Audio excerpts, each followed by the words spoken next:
ಓಂ ಶಾಂತಿ ಆತ್ಮೀಯ ಸ್ನೇಹಿತರೆ, ಸ್ವಸ್ಥಿತಿಯ ಶ್ರೇಷ್ಠತೆಯಿಂದ ವ್ಯರ್ಥ ಸಂಕಲ್ಪಗಳ ಕೋಲಾಹಲದ ಸಮಾಪ್ತಿ.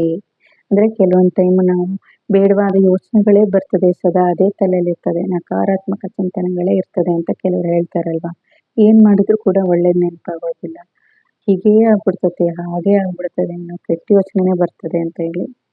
ಅದರಿಂದ ತಂದೆ ಹೇಳ್ತಿದ್ದಾರೆ, ಸ್ವಸ್ಥಿತಿಯ ಶ್ರೇಷ್ಠತೆಯಿಂದ ಈ ವ್ಯರ್ಥ ಸಂಕಲ್ಪಗಳ ಕೋಲಾಹಲವನ್ನ ನೀವು ಸಮಾಪ್ತಿ ಮಾಡ್ಬೋದು. ಅಂದ್ರೆ ಕೆಲವೊಂದು ರೀತಿ ನಮ್ಮ ಜೀವನದಲ್ಲೇ ಆಗಲಿ ಕೆಲವೊಂದು ಪರಿಸ್ಥಿತಿಗಳು ಬರ್ತಾ ಇರ್ತದೆ, ಅದನ್ನು ಕೂಡ ನಾವು ಈ ಸ್ವಸ್ಥಿತಿಯಿಂದ ನಾವು ಸರಿ ಮಾಡ್ಕೋಬಹುದು ಅಂತ ತಂದೆ ಹೇಳ್ತಿದ್ದಾರೆ.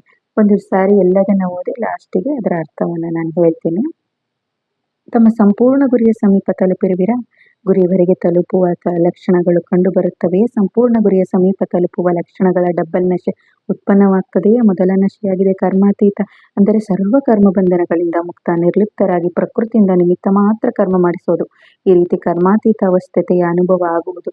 ನಿರ್ಲಿಪ್ತರಾಗುವ ಪುರುಷಾರ್ಥವನ್ನು ಮತ್ತೆ ಮತ್ತೆ ಮಾಡಬೇಕಾಗಿಲ್ಲ. ಅಂದ್ರೆ ನಿರ್ಲಿಪ್ತರಾಗೋದು ಅಂದ್ರೆ ಇಲ್ಲಿ ಒಂದು ಸಾರಿ ನಾವು ಕರ್ಮದಿಂದ ಎಲ್ಲ ಕರ್ಮ ಬಂಧನದಿಂದ ಬಿಡುಗಡೆಯಾಗಿ ಮುಕ್ತಿ ಹೊಂದಿದ್ವಿ ಅಂದಮೇಲೆ ಮತ್ತೆ ಕರ್ಮಕ್ಕೆ ಅಂಟಿಕೊಳ್ಳದೆ ಇರೋ ರೀತಿ ಈ ಪ್ರಕೃತಿ ಅಂದ್ರೆ ಏನು, ದೇಹವನ್ನ ನಾವು ನಿಮಿತ್ತ ಮಾಡಿಕೊಂಡು ಕೆಲಸವನ್ನ ಮಾಡ್ತೀವಿ, ಮತ್ತೆ ನಾವು ದೇಹದಿಂದ ಭಿನ್ನ ಆಗ್ತೀವಿ ಅನ್ನೋದು ಅದರ ಅನುಭವ ಸಹಜ ಆಗ್ತಿದೆಯಾ ಅಂತ ಕೇಳ್ತಿದ್ದಾರೆ. ಮಾಡಿಸುವವನು ಮತ್ತು ಮಾಡಿಸುವವಳು ಕರ್ಮೇಂದ್ರಿಯಗಳಿಂದ ಭಿನ್ನ ಆಗಿರೋದನ್ನ ಸಹಜ ಮತ್ತು ಸ್ವತಃ ಅನುಭವ ಆಗ್ತದೆ ಅಂತ ತಂದೆ ಹೇಳ್ತಿದ್ದಾರೆ. ಎರಡನೇ ನಶೆ ಹೇಳ್ತಿದ್ದಾರೆ ನೋಡಿ. ಎರಡನೇ ನಶೆ ವಿಶ್ವದ ಮಾಲೀಕರಾಗುವ ನಶೆ. ಅಂದ್ರೆ ಭವಿಷ್ಯದಲ್ಲಿ ರಾಜಾರಾಣಿ ಅಂದ್ರೆ ದೇವತೆಗಳಾಗ್ತೀವಲ್ವ ನಾವು, ಆ ನಶೆ ಇದೆಯಾ? ಒಂದನೇದು ಕರ್ಮಾತೀತ, ಎರಡನೇದು ವಿಶ್ವದ ಮಾಲೀಕರಾಗುವ ನಶೆ. ಸ್ಥೂಲ ವಸ್ತ್ರ ತಯಾರಾಗಿ ಎದುರಿಗೆ ಕಂಡು ಬರುವಂತೆ ಅನುಭವ ಮಾಡುವರು ಮತ್ತು ವಸ್ತ್ರ ತಯಾರಾಗಿದೆ ಮತ್ತು ಸ್ವಲ್ಪ ಸಮಯದಲ್ಲಿ ಅದನ್ನು ಧಾರಣೆ ಮಾಡಬೇಕು. ನೋಡಿ, ಸ್ಥೂಲ ವಸ್ತ್ರ ಅಂದ್ರೆ ಈ ದೇವತೆಗಳ ವಸ್ತ್ರ ನಮಗೆ ಎದುರಿಗೆ ಕಂಡು ಬರ್ತದೆ ಅಂತೆ, ಅಷ್ಟು ನಶೆ ಇರ್ತದಂತೆ. ನಾವು ಅದೇ ಹಾಕೊಂಡು ಓಡಾಡ್ತಿದೀವಿ, ಅದೇ ರೀತಿ ಇದೀವಿ ಅನ್ನೋ ಅನುಭವ. ಆ ನಶೆಯಲ್ಲಿ ಇರ್ಬೇಕು. ಸ್ವಲ್ಪ ಸಮಯದಲ್ಲಿ ಅದನ್ನ ಧಾರಣೆ ಮಾಡ್ಬೇಕು ಅನ್ನೋದು ಕೂಡ ಅವ್ರಿಗೆ ಗೊತ್ತಾಗ್ಬಿಡ್ತದೆ, ಅಷ್ಟು ನಶೆಯಲ್ಲಿ ಇರ್ತಾರೆ. ಇನ್ನೇನು ಮುಗೀತು, ನಾವು ಸತ್ಯಯುಗದಲ್ಲಿ ಬಂದು ಬಿಡ್ತೀವಿ ಅನ್ನೋ ಅಷ್ಟು ನಿಶ್ಚಯ. ಅವರ ಸರ್ವಗುಣ ಸಂಪನ್ನ ಸ್ವತೋಪ್ರಧಾನ ಹೊಸ ಶರೀರ ಸ್ಪಷ್ಟವಾಗಿ ಅವರಿಗೆ ಕಂಡು ಬರ್ತಾ ಇರ್ತದೆ. ಮತ್ತೆ ನಡೀತಾ ಓಡಾಡ್ತಾ ನಾಳೆ ಈ ಹಳೆಯ ಶರೀರವನ್ನು ಕೂಡ ಬಿಟ್ಟು ಹೊಸ ಶರೀರವನ್ನ ಧಾರಣೆ ಮಾಡ್ತೀವಿ ಎಂಬ ನಶೆ ಮತ್ತೆ ಖುಷಿ ಕೂಡ ಇರ್ತದೆ. ದೈವಿ ಪದವಿ ಪ್ರಾಪ್ತಿಯಾಗೋದೋ ಇಲ್ವೋ, ದೇವತೆಗಳಾಗ್ತೀವೋ ಇಲ್ವೋ, ಅಥವಾ ರಾಜರಾಗುವೆವೋ ಅಥವಾ ಪ್ರಜೆಗಳಾಗುವೆವೋ ಅಂತ ಸ್ವಲ್ಪ ಸಂಶಯದ ಸಂಕಲ್ಪವೂ ಅವರ ಬಳಿ ಇರೋದಿಲ್ಲ. ಯಾಕೆಂದ್ರೆ ಇಂದು ಹೀಗಿದ್ದೇವೆ ಮತ್ತೆ ನಾಳೆ ಹೀಗೆ ಆಗುವೆವು ಎಂಬುದರ ಎದುರಿಗೆ ಸ್ಪಷ್ಟವಾಗಿ ಅವರಿಗೆ ಕಂಡು ಬರ್ತಾ ಇರ್ತದೆ. ಜ್ಞಾನದ ಮೂರನೇ ಕಣ್ಣಿನಿಂದ ಯೋಗಯುಕ್ತ, ಅಂದರೆ ಸದಾ ಯೋಗಿಯಾಗುವ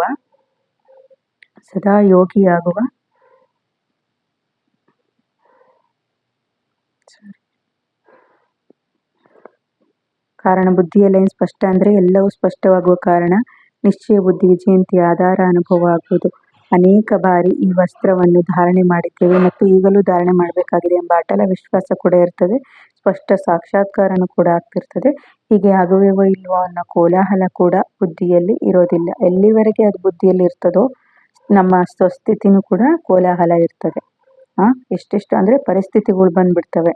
ಎಷ್ಟೆಷ್ಟು ಸ್ವಸ್ಥಿತಿ, ಶ್ರೇಷ್ಠ ಸ್ಥಿತಿ, ಜ್ಞಾನ ಸ್ವರೂಪ ಮತ್ತು ಆತ್ಮನ ಸರ್ವಗುಣಗಳಿಂದ ಸಂಪನ್ನ ಸ್ಥಿತಿ, ಅಚ್ಚಲ ಅಡೋಲ ನಿರಂತರ ಮತ್ತು ಏಕರಸ ಆಗುವುದು. ಅಷ್ಟು ಸಂಕಲ್ಪಗಳ ಕೋಲಾಹಲ ಸಮಾಪ್ತಿಯಾಗುವುದು. ಅಂದ್ರೆ ದೇವತೆಗಳು ಯಾವ ರೀತಿ ಇರ್ತಾರೆ ನೋಡಿದಿರಲ್ವಾ ಪಿಕ್ಚರ್ನಲ್ಲೆಲ್ಲ, ಎಷ್ಟು ಅಚ್ಚಲವಾಗಿರ್ತಾರೆ ಅಂತ ಹೇಳಿ. ಸಾಕಾರದಲ್ಲಿ ತಂದೆ ತಾಯಿಯನ್ನ ನೋಡಿದರೆ ಇಬ್ಬರ ನಶೆಯಲ್ಲಿಯೂ ಸಂಕಲ್ಪದ ಕೋಲಾಹಲವೂ ಇರಲಿಲ್ಲ. ಇದು ಮಾಡಲ್ಪಟ್ಟಿದೆ ಅಥವಾ ಇದು ನಿಶ್ಚಿತವಾಗಿದೆ ಎಂಬ ಸಂಪೂರ್ಣ ಅಚಲ ಮತ್ತು ಅಟಲ ನಿಶ್ಚಯವಿತ್ತು. ಆದ್ದರಿಂದ ಅಟಲ ನಿಶ್ಚಯ ಮತ್ತು ನಿಶ್ಚಿಂತತೆಯ ಅನುಭವ ಆಗುವುದು ನಶೆಯ ಲಕ್ಷಣವಾಗಿದೆ. ಅಟಲವಾದ ನಿಶ್ಚಯ ಒಂದು ನೋಡಿ, ಗುರಿಯ ಲಕ್ಷಣ ನಶೆ.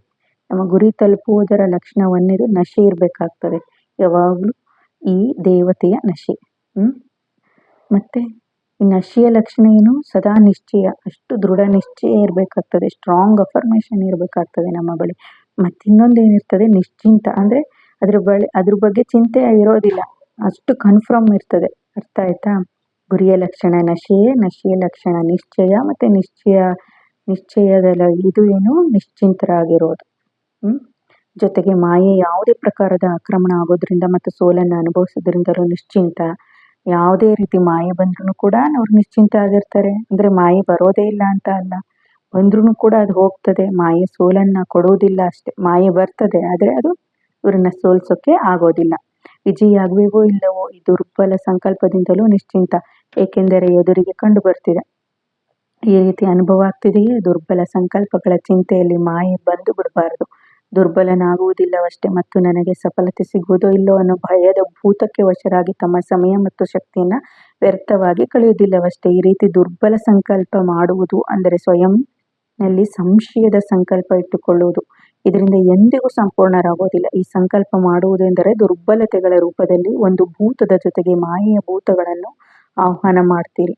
ದುರ್ಬಲತೆ ಅನ್ನೋದೇ ಒಂದು ಭೂತ, ಅದ್ರ ಜೊತೆ ಇನ್ನೊಂದಿಷ್ಟು ಮಾಯೆ ಭೂತಗಳನ್ನ ನೀವು ಆಹ್ವಾನ ಮಾಡ್ತೀರಿ. ಬುದ್ಧಿಯಲ್ಲಿ ಸ್ಥಾನ ಕೊಡ್ತೀರಿ, ಅದ್ರ ಜೊತೆಗೆ ಇನ್ನು ಅನೇಕ ಸಮಸ್ಯೆಗಳನ್ನ. ಒಬ್ಬರ ಜೊತೆಗೆ ಅನೇಕರಿಗೆ ನಿಮಂತ್ರಣ ಕೂಡ ಬರ್ತದೆ. ಆದ್ದರಿಂದ ಭಯ ಅನ್ನೋ ಒಂದು ಭೂತವನ್ನ ಸಹ ಎಲ್ಲಿವರೆಗೆ ಬುದ್ಧಿಯಿಂದ ತೆಗೆಯೋದಿಲ್ಲೋ ಅಲ್ಲಿವರೆಗೆ ಈ ಭೂತದ ಜೊತೆಗೆ ತಂದೆಯ ನೆನಪು ಕೂಡ ಹೇಗಿರ್ತದೆ ಅಂತ ಕೇಳ್ತಿದ್ದಾರೆ. ಆದ್ದರಿಂದ ಈ ಭಯದ ಭೂತವನ್ನು ಸಹ ಭೂತದ ಜೊತೆಗೆ ತಂದೆಯ ನೆನಪು ಹೇಗೆ ಬುದ್ಧಿಯಲ್ಲಿ ಇರಕ್ ಸಾಧ್ಯ? ತಂದೆಯ ನೆನಪು ಮತ್ತು ಭೂತ ಇವೆರಡು ಒಟ್ಟಿಗೆ ನಿವಾಸ ಮಾಡಲಾರವು. ಆದ್ದರಿಂದ ನಿಶ್ಚಯ ಬುದ್ಧಿ ವಿಜಯಂತಿ ಎಂಬ ಹೇಳಿಕೆ ಅನೇಕ ಬಾರಿ ತಂದೆಯರಾಗಿದ್ದೇವೆ ಮತ್ತು ಮಾಯಾಜೀತರಾಗಿದ್ದೇವೆ, ಈಗ ಆಗುವುದು ಕಠಿಣವೇನು ಎಂಬ ನಿಶ್ಚಯ, ಸ್ಮೃತಿ ಮತ್ತು ಸಮರ್ಥಿ ಇಟ್ಕೊಳ್ಳಿ. ನಾನೇ ಶ್ರೇಷ್ಠ ಆತ್ಮ ವಿಜಯಿ ಆಗುವ ಪಾಠ ಅನೇಕ ಬಾರಿ ಅಭಿನಯಿಸಿದ್ದೇನೆ ಎಂಬ ಸ್ಮೃತಿ ಸ್ಪಷ್ಟವಾಗಿದೆ ಅಲ್ವೇ?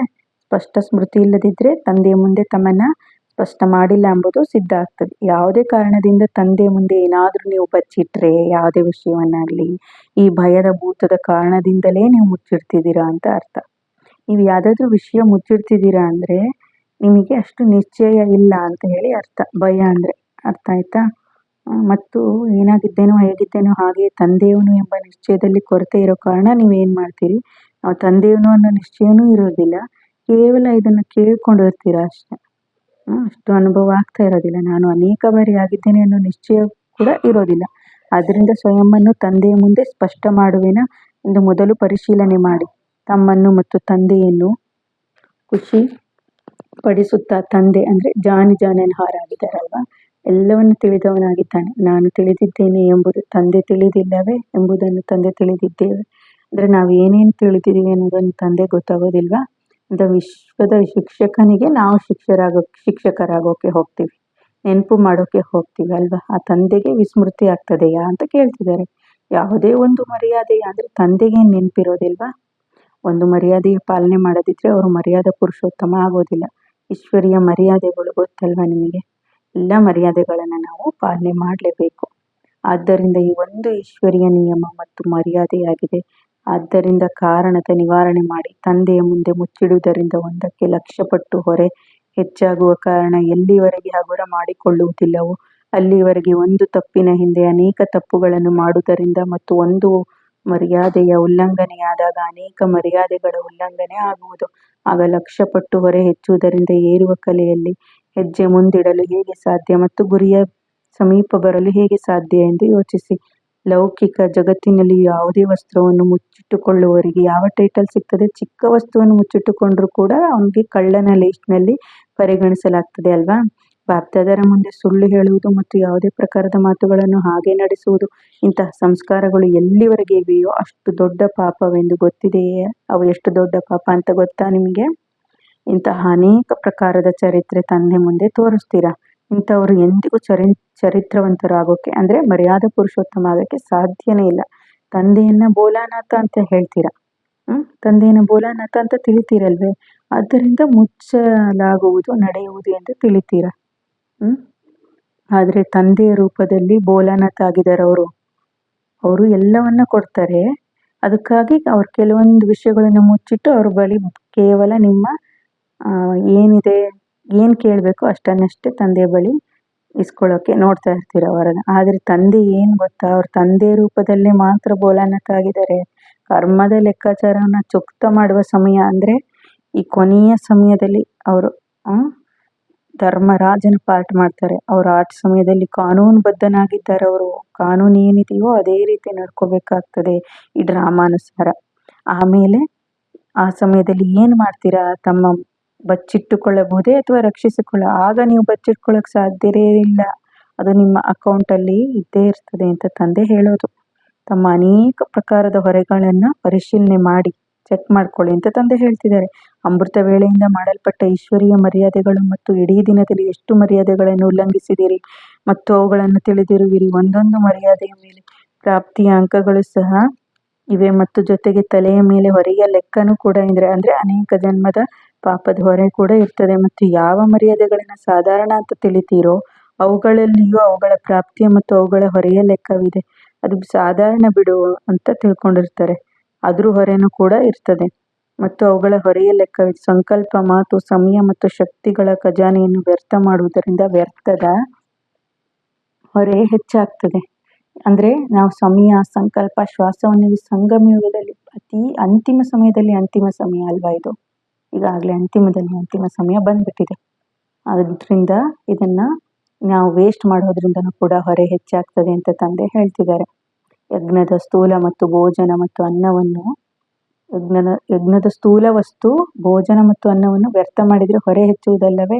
ಅದೇ ರೀತಿ ಈ ಜೀವನ ಅಂದ್ರೆ ಮರುಜೀವ ಪಡೆದಿಕ್ಕಂತ ಬ್ರಾಹ್ಮಣ ಮಕ್ಕಳು ನಾವು ಅಲ್ವಾ, ಬ್ರಾಹ್ಮಣರು ಈ ಸಮಯವನ್ನ ತಂದೆಗೆ, ವಿಶ್ವ ಸೇವೆಗೆ, ಸರ್ವಶಕ್ತಿಗಳನ್ನು ತಮ್ಮ ಮತ್ತು ವಿಶ್ವ ಕಲ್ಯಾಣಕ್ಕಾಗಿ, ಮನಸ್ಸನ್ನು ಶುದ್ಧ ಸಂಕಲ್ಪಕ್ಕಾಗಿ ಮತ್ತು ಈ ತನುವನ್ನು ವಿಶ್ವದ ಕಲ್ಯಾಣಕ್ಕಾಗಿ, ಮನಸ್ಸನ್ನು ಶುದ್ಧ ಸಂಕಲ್ಪಕ್ಕಾಗಿ ಮತ್ತು ತನುವನ್ನು ವಿಶ್ವ ಕಲ್ಯಾಣದ ಸೇವೆಗೆ ಕೊಟ್ಟಿರುವರು.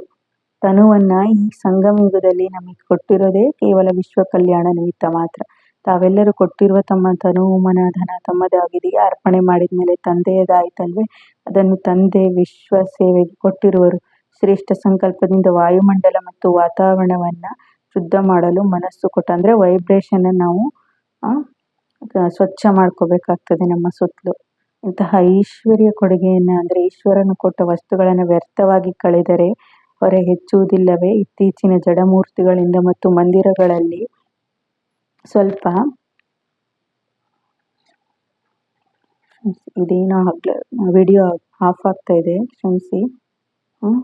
ತಂದೆ ಕೊಟ್ಟು ಶ್ರೇಷ್ಠ ಸಂಕಲ್ಪದಿಂದ ಇದು ಮಾಡಿ ಅಂತ ಹೇಳ್ತಿದ್ದಾರೆ. ಆಮೇಲೆ ಇತ್ತೀಚಿನ ಜಡಮೂರ್ತಿಗಳಿಂದ ಮತ್ತು ಮಂದಿರಗಳಲ್ಲಿ ಸ್ವಲ್ಪ ಪ್ರಸಾದ ಸಿಕ್ಕರೂ ಅದನ್ನು ವ್ಯರ್ಥ ಮಾಡೋದಿಲ್ಲ ಅಲ್ವಾ. ಚಿಕ್ಕ ಕಣವು ಕಾಲಿನ ಮೇಲೆ ಬಿದ್ದರೆ ಪಾಪ ಅಂತ ತಿಳ್ಕೊಂಡು ತಮ್ಮ ಹಣೆಗೆ ಮುಟ್ಟಿಸ್ಕೊಂಡು ಸ್ವೀಕಾರ ಮಾಡ್ತೀವಲ್ವಾ. ಅನೇಕರ ಬಾಯಲ್ಲಿ ಹಾಕಿ ಪ್ರಸಾದವನ್ನು ಸಫಲ ಮಾಡುವ ಪುರುಷಾರ್ಥ ಮಾಡ್ತಾರೆ ಮತ್ತು ಅದನ್ನು ವ್ಯರ್ಥ ಮಾಡೋದಿಲ್ಲ. ಇದು ಸ್ವಯಂ ತಂದೆಯಿಂದ ದೊರೆತ ಮನ ಮತ್ತು ತನು. ನಮ್ಮ ಮನಸ್ಸು, ನಮ್ಮ ದೇಹ ಏನಿದೆ ಇದೆಲ್ಲವೂ ತಂದೆಯಿಂದನೇ ಸಿಕ್ಕಿರ್ತಕ್ಕಂಥದ್ದು, ಪರಮಾತ್ಮನ ಪ್ರಸಾದ ಇದು. ಇದನ್ನು ವ್ಯರ್ಥ ಮಾಡುವ ಹೊರೆ ಏರುವುದಲ್ಲವೇ? ಇದನ್ನು ಕೂಡ ನೀವು ಈ ಟೈಮಲ್ಲಿ ಸಮಯ, ಸಂಕಲ್ಪ, ಶ್ವಾಸವನ್ನ ವ್ಯರ್ಥ ಮಾಡಿದರೆ ಅದು ಕೂಡ ಹೊರೆ ಆಗ್ತದೆ. ಸಮಯದ ಗತಿ ಎಷ್ಟು ಗುಹ್ಯ ಆಗಿದೆಯೋ ಅಂದ್ರೆ ಸಮಯ ಯಾವಾಗ ಅಂತಿಮ ಆಗ್ತದೆ ಅನ್ನೋದು ಯಾರಿಗೂ ಗೊತ್ತಿಲ್ವೋ, ಅದೆಷ್ಟು ಗುಹ್ಯವಾಗಿದೆಯೋ ಅಂದ್ರೆ ಎಷ್ಟು ರಹಸ್ಯವಾಗಿದೆಯೋ ಹಾಗೆಯೇ ಈ ಪುರುಷಾರ್ಥದ ಪ್ರಾಪ್ತಿ ಮತ್ತು ಹೊರೆಯ ಗತಿಯು ಅಷ್ಟೇ ರಹಸ್ಯವಾಗಿದೆ, ಅಷ್ಟೇ ಗುಹ್ಯವಾಗಿದೆ. ಇದನ್ನೇ ಕರ್ಮದ ಗತಿ ಅತಿ ಗುಹ್ಯ ಅಂತ ತಂದೆ ಹೇಳೋದು. ಕರ್ಮದ ಗತಿ ಅತಿ ಗುಹ್ಯ ಗತಿ, ಕರ್ಮದ ಗುಹ್ಯ ಗತಿ ಅಂತ ಹೇಳ್ತಿರ್ತಾರಲ್ವಾ, ಅದಕ್ಕೆ ಹೇಳೋದು ಅಂತ ತಂದೆ ಹೇಳ್ತಾ ಇರೋದು. ಈ ಸಮಯ, ಸಂಕಲ್ಪ, ಶ್ವಾಸವನ್ನ ವ್ಯರ್ಥ ಮಾಡಬಾರ್ದು ಅಂತ ಯಾಕೆ ಹೇಳ್ತಾರೆ? ಇದಕ್ಕೆ. ಇಂದು ಕರ್ಮದ ಗುಹ್ಯ ಗತಿಯನ್ನು ಹೇಳುತ್ತಿದ್ದೇವೆ ಅಂತ ತಂದೆ ಹೇಳಿದ್ದಾರೆ. ಆದ್ದರಿಂದಲೇ ಸದ್ಗತಿಯನ್ನ ಪಡಿಬೋದು. ಇಷ್ಟು ಕರ್ಮದ ಗುಹ್ಯ ಗತಿನ ಹೇಳ್ಬಿಟ್ಟಿದ್ದಾರೆ ತಂದೆ. ಹೇಗೆ ನೀವು ಅದೇ ನಶೆಯಲ್ಲಿ ಇದ್ಬಿಟ್ಟು ಈ ಸ್ವಸ್ಥಿತಿಯನ್ನ ಕಾಪಾಡ್ಕೋಬೇಕು, ವ್ಯರ್ಥ ಸಂಕಲ್ಪದ ಕೋಲಾಹಲನ ಸಮಾಪ್ತಿ ಮಾಡಬೇಕು ಅಂತ ಹೇಳಿ. ಅದಕ್ಕೋಸ್ಕರ ಸದ್ಗತಿ ಹೀಗೆ ಸದ್ಗತಿದಾತ ಆಗಿದ್ದಾರಲ್ವ ತಂದೆ, ಹೀಗೇನೆ ನೀವು ಸದ್ಗತಿ ಪಡಿಬೇಕು ಅಂತ ಕೂಡ ಹೇಳಿದ್ದಾರೆ. ಗುರಿಯ ನಶೆ ಸಮೀಪದ ಲಕ್ಷಣಗಳು ಏನು, ಅವು ನಶೆ ಯಾವುದು ಅಥವಾ ಗುರಿಯ ಸಮೀಪ ಹೊರುವ ವಿಧಿ ಏನು ಇಂದು ಈಗ ತಿಳಿಯುತ್ತೆ. ಎಲ್ಲರನ್ನು ಈಗಲೇ ಸಂಪೂರ್ಣ ಮಾಡಬೇಕೆಂದು ಬಾಪ್ದಾದರಿಗೂ ದಯೆ ಬರ್ತದೆ. ಆದರೆ ರಚಯಿತನಿಗೂ ಮರ್ಯಾದೆಗಳಲ್ಲಿ ಮತ್ತು ಈಶ್ವರೀಯ ನಿಯಮಗಳಲ್ಲಿ ಬಂಧಿಸಲ್ಪಟ್ಟಿರುವರು. ಅಂದ್ರೆ ಪರಮಾತ್ಮನು ಕೂಡ ಮರ್ಯಾದೆಗಳಲ್ಲಿ, ಈಶ್ವರ ನಿಯಮಗಳಲ್ಲಿ ಅಂದ್ರೆ ಈ ನಿಯಮಗಳನ್ನ ನೀವು ಪಾಲಿಸಿದ್ರೆ ಮಾತ್ರ ಅವ್ರಿಗೆ ಅದನ್ನ ನಿಮಗೆ ದಯಪಾಲಿಸಲಿಕ್ಕೆ ಸಾಧ್ಯ ಅಲ್ವಾ. ಪರಮಾತ್ಮ ಕೂಡ ನಿಮಗೆ ತಂದೆಯು ಮರ್ಯಾದೆಗಳನ್ನು ಉಲ್ಲಂಘಿಸಲಾರರು, ಅವರು ಕೂಡ ಅದಕ್ಕೆ ಬಂಧಿತ ಆಗಿದ್ದಾರೆ. ಅವರು ಕೂಡ ಅದನ್ನ ಉಲ್ಲಂಘನೆ ಮಾಡೋಕೆ ಸಾಧ್ಯ ಇಲ್ಲ. ಅದಕ್ಕೆ ಅವ್ರು ಇದನ್ನೆಲ್ಲ ನೀವು ಪಾಲಿಸಿ ಅಂತ ಹೇಳಿ ಹೇಳ್ತಾರೆ. ಏನನ್ನು ಮಾಡುವರೋ ಅದನ್ನು ಪಡೆಯುವ ಅಂದ್ರೆ ಈ 108 ನಿಯಮಗಳನ್ನಾದ್ರೂ ನೀವು, ಅದು ಮಿನಿಮಮ್ 108 ಶ್ರೀಮತ ಅಂತೂ ನೀವು ಪಾಲಿಸಬೇಕು. ಅದರಲ್ಲಿ ಮನ್ಮತ ಪರಮತ ಏನು ಮಿಕ್ಸ್ ಮಾಡದೇ ಇರೋ ಹಾಗೆ. ಅದನ್ನು ದಯವಿಟ್ಟು ವೀಕ್ಷಿಸಿ, ವಿಡಿಯೋದಲ್ಲಿ ಕೊಟ್ಟಿದ್ದೇನೆ. ಈ ಮರ್ಯಾದೆಯನ್ನು ತಂದೆ ಪೂರ್ಣ ಮಾಡಬೇಕಾಗ್ತದೆ. ಆದರೆ ಯಾರು ಒಂದನ್ನು ಕೊಡುವರೋ ಅವರಿಗೆ 100 ಕೊಡಲು ತಂದೆಗೆ ಅವಕಾಶ ಇದೆ. ಏನು ಒಂದನ್ನು ಕೊಟ್ಟರೆ ಅವ್ರಿಗೆ ತಂದೆ 100 ಬಾರಿ ಕೊಡ್ತಾರೆ ಅಂತ ಅವಕಾಶ ಇದೆ. ಆದರೆ ಏನು, ಸಾಹಸವಿರುವವರಿಗೆ ಸಹಯೋಗ ಕೊಡುವುದು, ಇನ್ನುಳಿದದ್ದನ್ನು ಅವ್ರು ಮಾಡಲಾರರು. ಅದಕ್ಕೆ ತಂದೆ ಇಲ್ಲಿ ಹೇಳಿರೋದು, ಸಾಹಸದ ಒಂದು ಕೈ ನೀವು ಹಾಕ್ರಿ, ಆಗ ನಮ್ಗೆ ಸಹಯೋಗ ಸಿಗ್ತದೆ. ಅದು ಬಿಟ್ಟು ಕೆಲವೊಂದು ಭಕ್ತಿಯಲ್ಲಿ ಭಕ್ತಿ ಮಾರ್ಗದಲ್ಲಿ ಮಾಡ್ತಿರ್ತಾರೆ ನೋಡ್ರಿ, ಕೂತಲ್ಲೇ ಪೂಜೆ ಮಾಡ್ತಾ ಇರ್ತಾರೆ, ಹಾಗೆ ದನ ಕನಕಗಳು ಬಂದು ಉದುರ್ತಾ ಇರ್ತಾವಂತೆ.